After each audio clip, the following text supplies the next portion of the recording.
Haunting in Venice was directed by Kenneth Branagh and is based lightly on the Hercule Poirot novel series by Agatha Christie, specifically the book Halloween Party, and it stars Branagh himself as the titular detective who breaks out of retirement for a little bit as he is invited to a Halloween party in Venice, Italy by an old friend of his to eventually witness a seance trying to summon the spirit of a dead young woman and find out what happened to her.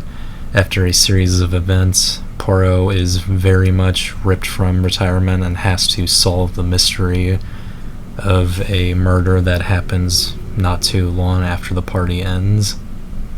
This is the third film in the Poirot trilogy that Kenneth Branagh has made since 2017, I believe, with Murder on the Orient Express and then Death on the Nile from 2021.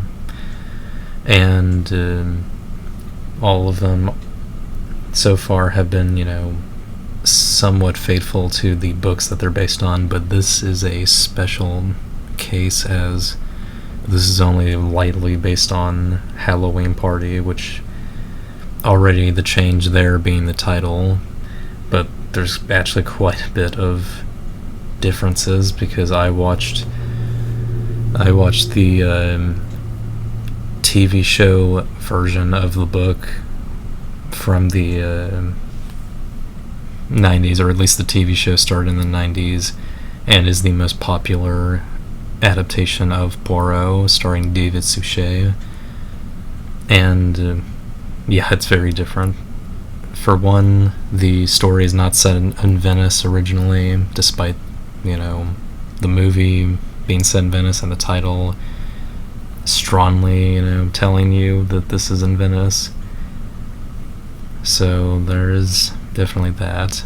The Halloween Party itself does kind of show up, and there are children in the story just like the original. However, it doesn't really start off with the death of a child like it does in the original, which I thought at first was done so people weren't shocked when they came to the theater and then saw a mystery movie with a child getting killed, but I'm not quite too sure.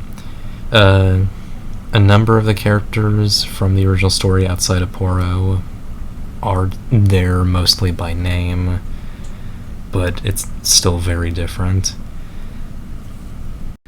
Next to Kenneth Branagh, there is a whole big cast of talented actors coming into this movie. You've got Kyle Allen, Camille Cotin, Jamie Dornan, Tina Fey, who plays the friend who brings Poirot to the party, Jude Hill, Ali Khan, Arma Laird, Kelly Riley, Ricardo Scamarico, or Scamaricio.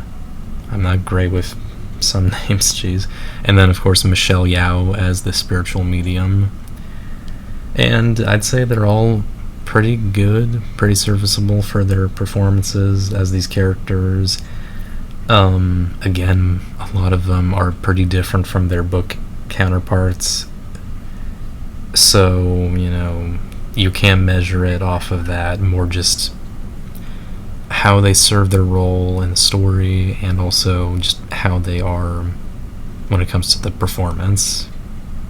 Like the believability, how you feel for these characters and all that. I still wouldn't say Kenneth Branagh is the best at his, attempt at a, I think, Belgian accent. I think that's what Poirot's accent is meant to be, usually.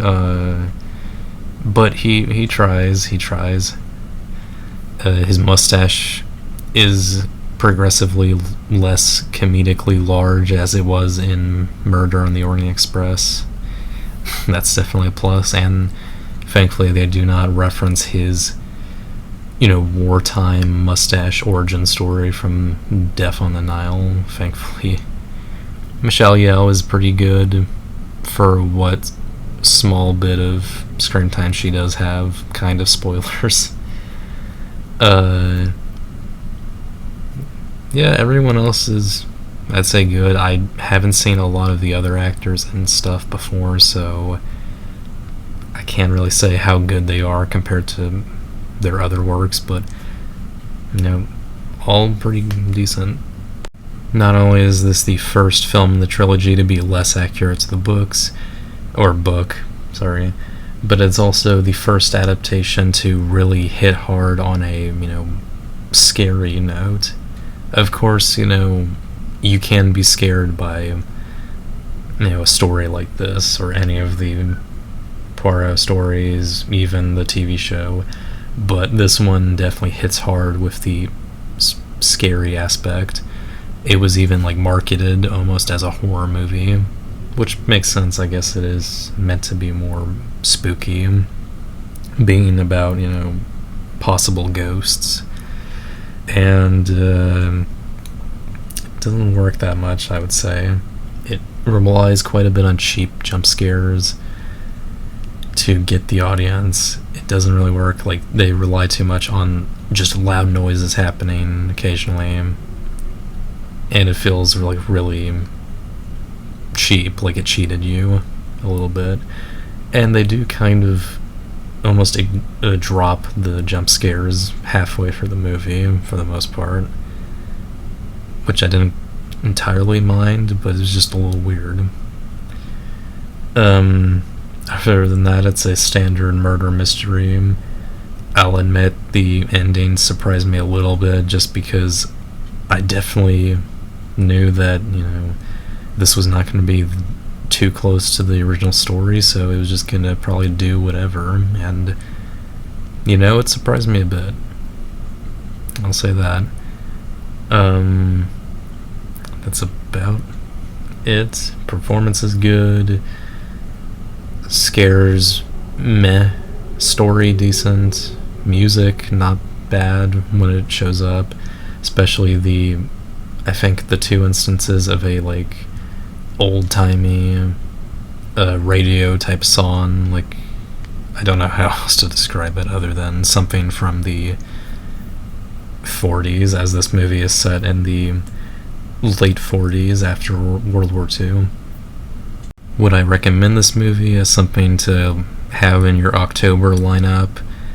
Maybe, though maybe some of you guys might have seen it already, seeing how it came out mid-September, so I don't know. I'm gonna give A Haunting in Venice a 7 out of 10.